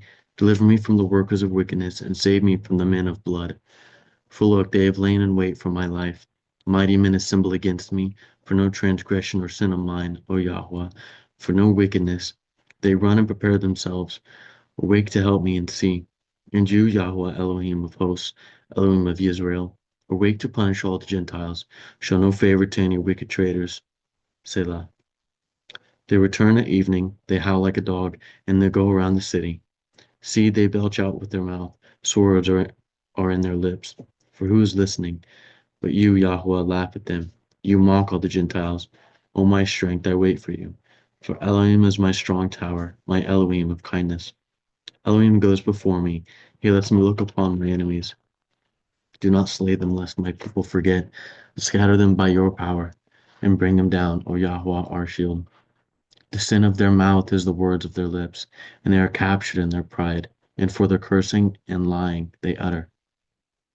Bring to an end in wrath, bring to an end that they be no more, and let them know that Elohim is ruling in Jacob, to the ends of the earth, Selah. And at evening they return, they howl like a dog, and they go around the city. They wander up and down for food and wine if they are not satisfied. And I sing of your power, and in the morning I sing aloud of your kindness, for you have been my strong tower and a refuge in the day of my distress. O my strength, to you I sing praises, for Elohim is my strong tower, my Elohim of kindness. So I've got to say it, that both verse 9 and verse 17, that should be my Elohim of Hasid, of covenant loyalty, fidelity, faithfulness, love, covenant love. Let me also, if I could, just set stage here a little bit. David, I mean, I realize everybody here knows, but just for people who wouldn't know, David, of course, by this time, David is the author of these Psalms. And most people who are familiar with anything scriptural, you know who David is. But the timing of this is about, would this be, is it 3,000? Yeah, this is about 3,000 years after the creation and about 3,000 years ago, 1,000 years before Messiah, roughly. And at this time, by this time of David here, the Israelites have come into the land under Joshua and spread. And then after Joshua, we went through the time of the judges, about 400 years. Samuel was the last of the judges. And as Samuel, as the last of the judges, that's when the people cried out for a king. And the king, Yahweh raised up Saul, chose Saul as the initial king of the people, Israel. So this is about 400 or 500 years after the beginning of them as a nation in the land. And this is after the time of Samuel, and and while the time of, actually, I guess Samuel is still happening, but by this time we have a king, a sovereign, which is Shaul. And we have a season where Shaul is lifted, and Shaul is not of the lineage of David. Saul's he's of the tribe of Benjamin, not even of the tribe of Judah. So he has this season where Shaul is king, but he has, as Terry shared a little bit earlier, he did not follow in belief after Yahweh. So Yahweh has raised up another, David, who does believe him and does follow him and does exhibit belief.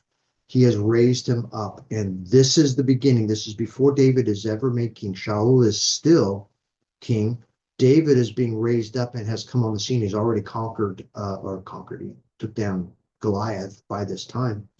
And David is growing in, what would you call it? People know him. What do you call that? Influence, power. Influence and power and notoriety. He's growing, and Shaul he's beginning to have demonic oppression, quite frankly, and other things, because Yahweh has removed the mantle from him. So during this period of time, he is pursuing David to kill David. And that's what we're referring to when we start to do not destroy, a poem of David when Shaul sinned and they watched the house to kill him. So Shaul was trying to kill David in this time. So this is the beginning, the first of the Tehillim, or the Psalms that David wrote as he was rising into power here. Anybody have anything? No. That's loaded. I've seen him say this before. Oh, my strength. My Elohim is my strong tower, my Elohim of Hasid. Elohim goes before me. He lets me look upon my enemies.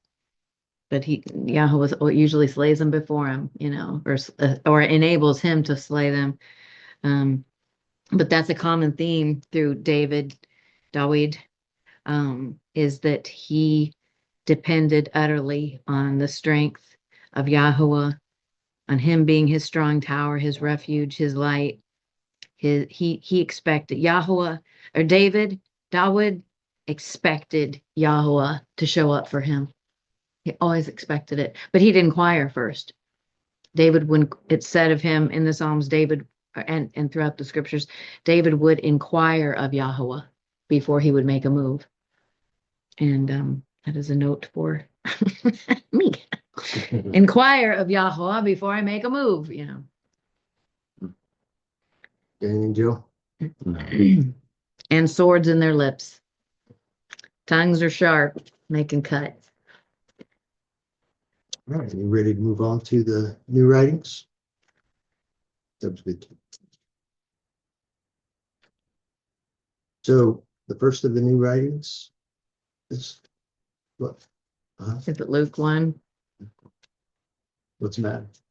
The timing. Of Christmas?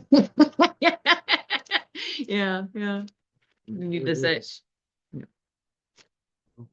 We need to go too far into all of that. We'll read it for what it is, because this is actually, you think about it, this is not the timing of Christmas. This is the timing of, when was he born? And we think he was born more in Spring, no, possibly fall. Was it? I thought it was around Spring or fall. I've heard It both. was conceived in around Shavuot, and then born.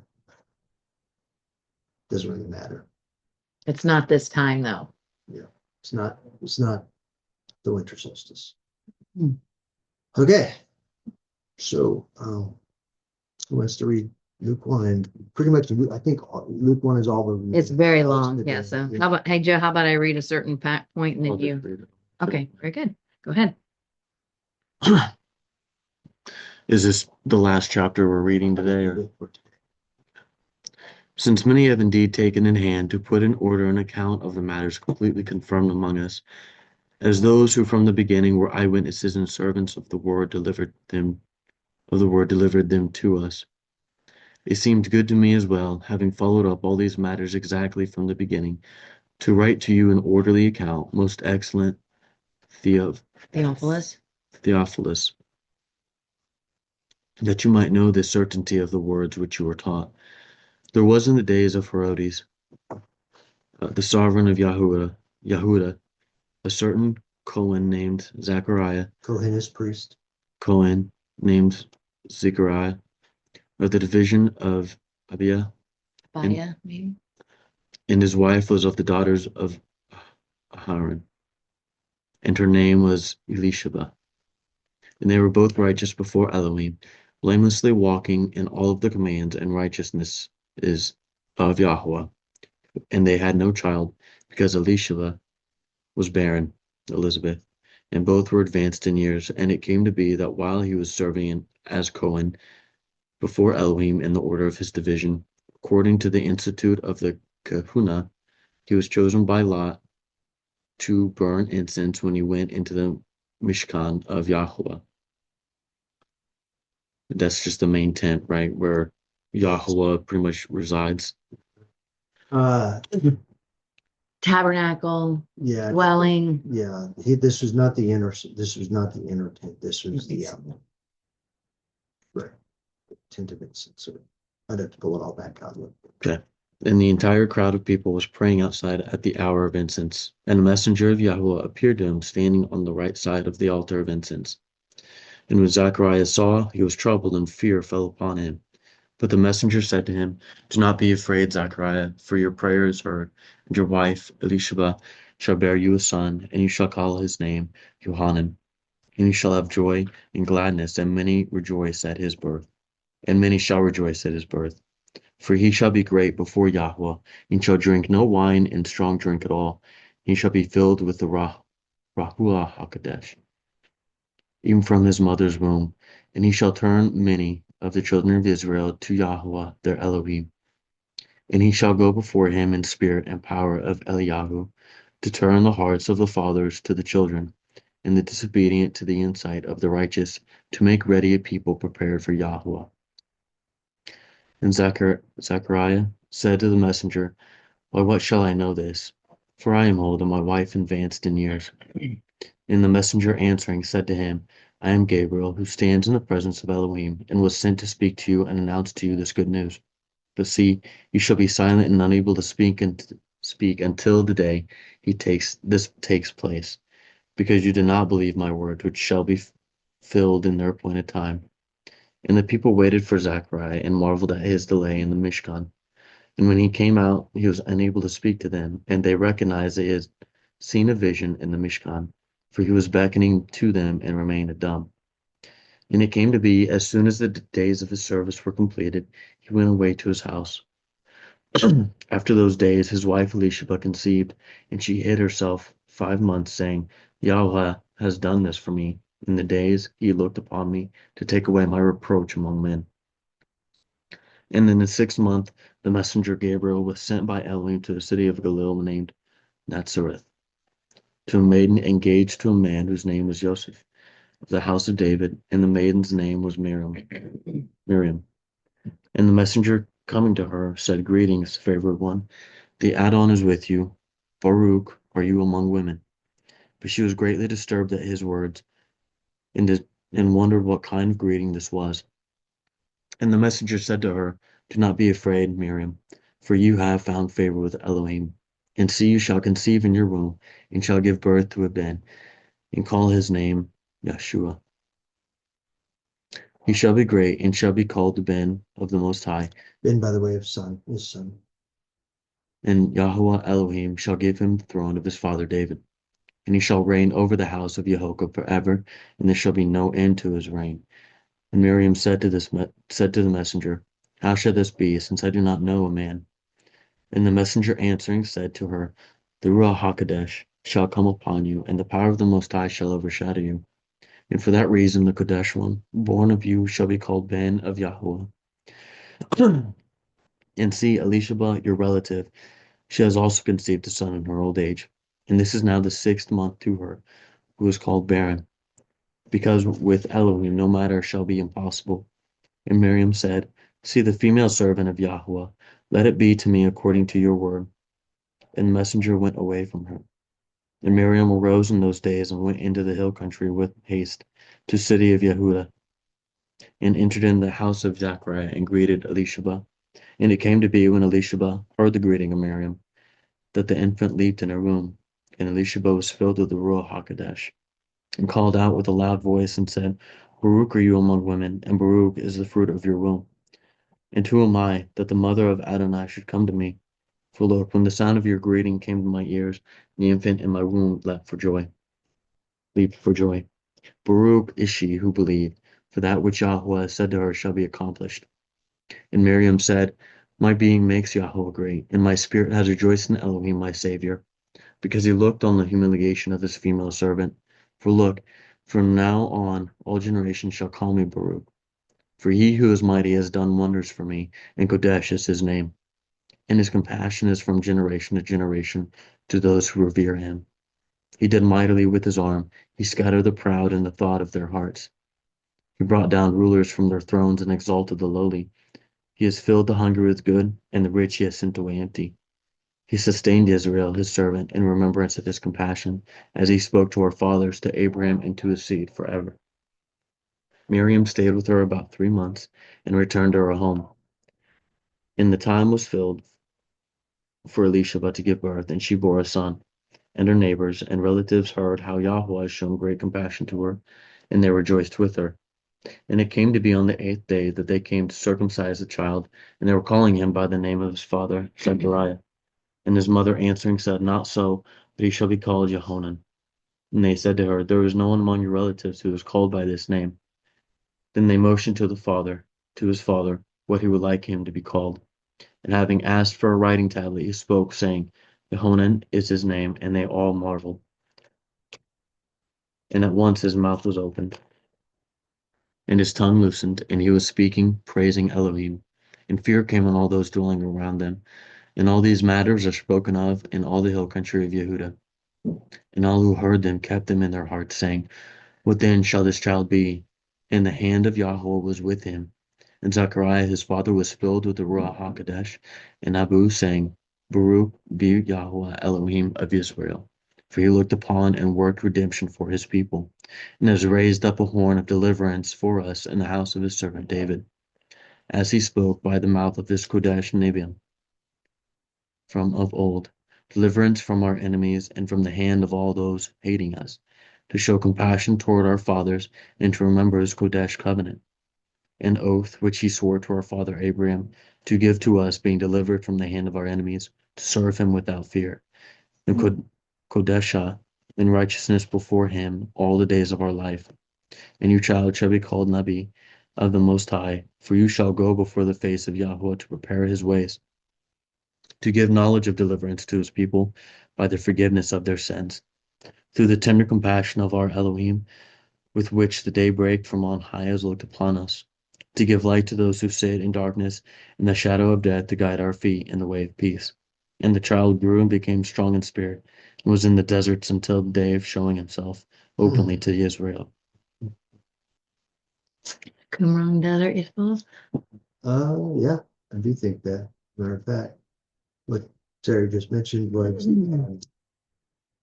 the whole teaching of where the deserts would be in the wilderness of Judea, in the area of what is now called Qumran, but would have been Bethabara, and ideally was a stronghold of the now deposed Zadokite priesthood, which is the legitimate priesthood of the Levites. So I think that, and it seems growing evidence that Yohanan was simply went and joined the community of priests, the Zadokite priests, which is also what gives legitimacy to what he was doing and his role as alongside of Messiah. So anyway,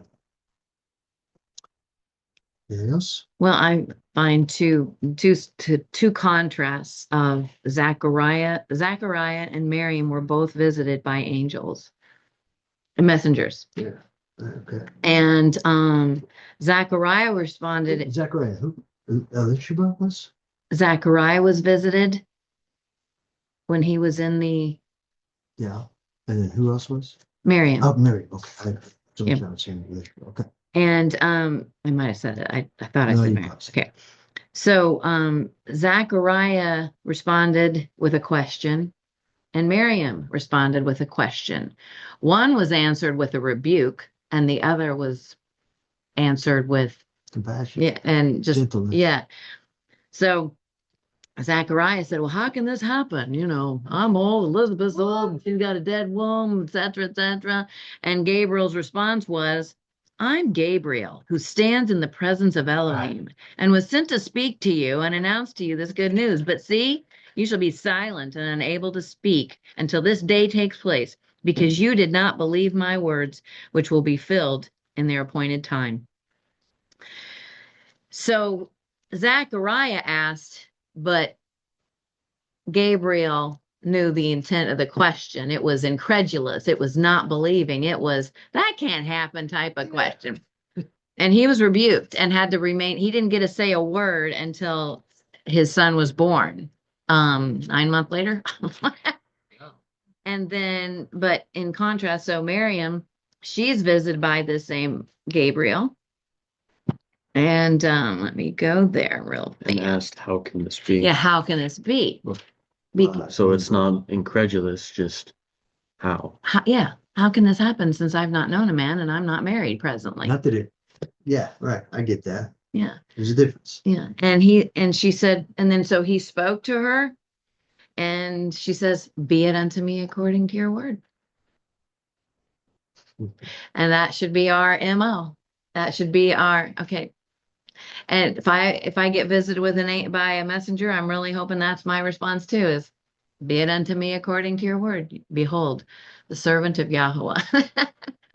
So It's kind of interesting because Terry and I are spending she's spending lots of time in Second Esdras, and just listening to Ezra approach Yahuwah for answers. it is. It's so And, good. He's clearly got belief about him and within him, but inside of that is, Yahweh gives him lots of answers, and he gives him a mixed bag of, why are you asking me that? And this isn't for you to know. And I mean, You don't understand this. How can you possibly understand this? Like how Job got answered, and I just think it's interesting how Yahuwah will answer us according to our spirit and how we are approaching him, I think. Anyway. Very good. It might be worth mentioning and just affirming here. Let me see if I can get there. Let me get back to the beginning. So Luke reveals to us who these folks are. There was in the days of Herod, King Herod, the sovereign of Yehuda, who was the appointed king, appointed by Rome and not by Yahweh. This is Usurped.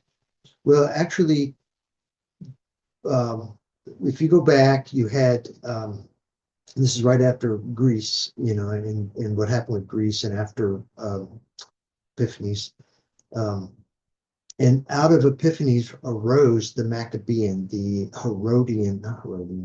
Hasmonean dynasties, which started as, again, the illegitimate priests who started sitting in the high priests, who were of the Maccabees, who they started out as priests, but it ultimately grew into the kingship. So the lineage of the Maccabees were the priest kings for a season until Rome ended up conquering Greece and pushing Greece out of the land. And then Rome appointed, in the beginning, they went along with some of the Hasmonean priest kings, but ultimately Rome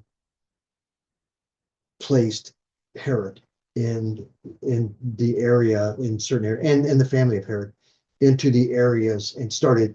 So King Herod is a Roman appointed king of the area. And so he was the sovereign of Yehuda according to Rome at that time, but they would have referred to him as that. Then he had a Kohen named Zechariah of the division of Abiyah, which would tell you that he's a Levite and that he served in the division of the Levites, of Abijah. And these divisions were created in the days of David with Zadok, the high priest Zadok is the high priest, and then the other one, I can't think of his name. It's the gentleman, it's the guy who actually was there with David and gave David the bread, and his father was killed ultimately. But so he was serving in that, and according with the divisions of Levi, it was his turn to do service in the area of the temple that had to do with the incense, not the inner circle, not the Holy of Holies, the inner court, but the outer court, or whatever you would call it, the area of incense. But it's also interesting that his wife was of the daughters of Aaron, and her name was Elisheba. So the daughters of Aaron takes her all the way back. So she's in the lineage of Aaron, which means that she's in the lineage Of Levi. Levi. Well, they're all of Levi, everything. Okay. But Aaron is the high priesthood. From the lineage of Aaron comes the high priesthood. By the time you get to Solomon, there's only one son left. All of the sons were under Aaron were appointed to be high priests, but two died immediately. And two lineages of Aaron made it through to the days of David, but it was in the days of David that one sided with the adversary of David and Solomon, and so he was removed. Joab. No, I can't think of his name right now. I would have to. I've got it in the video that I did, but one of the high priests was removed. So when Solomon got done, in the days of Solomon, the beginning of Solomon, we had one lineage of Aaron that was in the high priesthood, and that would be then the I guess I'd have to really think it through, but the idea that Elisheba she's certainly in the Aaronic line, but probably also in the Zadokite line. But either way, Elisheba is in the line of the high priesthood, which puts John the Baptist in the lineage of the high priesthood. So by the time, even though the high priesthood of Zadok, the Zadokites had been deposed around 165 or so BC, deposed by Greece, and then what do you call that when you are sent off to when you've been removed from the land? What do you call that? Dispossessed or Yeah, but Dispelled, yeah, but what's the word? There's a word for it. We'll know what it means. displaced. Yeah, but there's a word for it. But so anyways, the priesthood of Zadok was in the land of was deposed and in the land of what we would call Qumran today, Bethabara, the wilderness of Judea. And out of that, then the Zadokite priesthood, you've got John the Baptist, who was in the lineage of the high priests of the Zadokites. exile. Exile. Thank you. Thank you.